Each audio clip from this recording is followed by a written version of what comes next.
আয়োজন কৰিছে, কি উদ্দেশ্য আগত ৰাখি এই অনুষ্ঠানৰ আয়োজন কৰিছে? হয়, আসসালামু আলাইকুম। মই সকলোকে ইংৰাজী 2026 নৱবৰ্ষৰ শুভেচ্ছা জনাইছোঁ। তাৰ লগতে আজি আমাৰ কাৰণে এটা বিশেষ দিন। আমাৰ এই অঞ্চলৰ অতিকে পুৰণি এটা শিক্ষানুষ্ঠান খাটাৰটাৰী আহমদীয়া মাদ্ৰাছা, তাৰ আজি বাৰ্ষিক ধৰ্মসভা।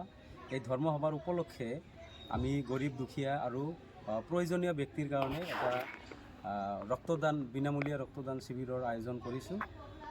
আৰু এই শিবিৰৰ জৰিয়তে আমি এইটো মেছেজ দিব খুজিছোঁ যে তেজ যাৰ কোনো জাতি নাই, ধৰ্ম নাই, ই কেৱল প্ৰয়োজনক চিনি পায়। তেজৰ ৰং এটাই, ৰঙক চিনি পায়। যাৰ গাত তেজৰ প্ৰয়োজন আছে সি য'ৰ পৰা হয়, যিকোনো ধৰ্মৰ পৰা হওক, যিকোনো ব্যক্তিৰ পৰা হওক, যদি উপযুক্ত আছে ল'ব পাৰে। আৰু আমি খাটাৰটাৰী মাদ্ৰাছাৰ পৰা এইটো পদক্ষেপ লৈছোঁ।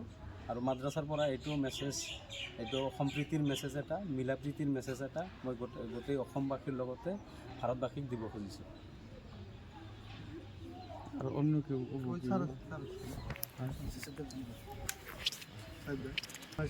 খাটাৰটাৰী আহমদীয়া মাদ্ৰাছাৰ সকলো বিষয়ববীয়াক ইমান ধুনীয়াকৈ ৰক্তদান শিবিৰ এখন আয়োজন কৰিছে। যি জেগাটোত যদিও ভিতৰুৱা জেগা, কিন্তু যিটো আয়োজন কৰিছে আয়োজনটো উল্লেখনীয়। কাৰণ ৰক্তদান জীৱনদান, ৰক্তদানৰ জৰিয়তে কাৰোবাৰ জীৱন বাচিলে। আজি 11জন ব্যক্তিয়ে ৰক্তদান কৰিলে, তাৰে এজন মহিলাও ব্যক্তি আছে। গতিকে এই শুভ সংবাদটো যাতে সকলোৱে পায় যে মহিলাসকলেও ৰক্তদান কৰিব পাৰে, আৰু ৰক্তদান কৰিলে কোনো সমস্যা নহয়। হয়, আমাৰ সমাজত প্ৰচলিত আছে যে ৰক্তদান কৰিলে যিয়ে দান কৰিব তাৰ কিবা ক্ষতি হয় নে একচুৱেলি তাৰ উপকাৰ হয়, এই বিষয়ে কিবা ক'ব? ৰক্তদান কৰিলে কোনো অপকাৰ নহয়, কাৰণ ৰক্তদানৰ জৰিয়তে কাৰোবাৰ জীৱন ৰক্ষা পৰিব। আৰু ৰক্তটো আমি কাৰ পৰা ল'ম? যিজনে দিব পাৰিব, তেখেতৰ মেডিকেল চেকআপ কৰাৰ পিছতহে তেখেতৰ ব্লাডটো লোৱা যাব। আমি ইয়াতে যদিও 11জন কালেকশ্যন কৰিছোঁ, তাৰে ৰিজেক্ট হৈছে মোটামুটি 8জনমান ৰিজেক্ট হৈছে। গতিকে ৰিজেক্ট হোৱাৰ কাৰণ সেইবিলাকেই, কাৰণ কাৰোবাক বিপদত পেলাই কোনেও ৰক্ত নিদিয়ে। আৰু আমি বিচাৰিছোঁ ৰক্তদান কৰিলে কি উপকাৰ হয়।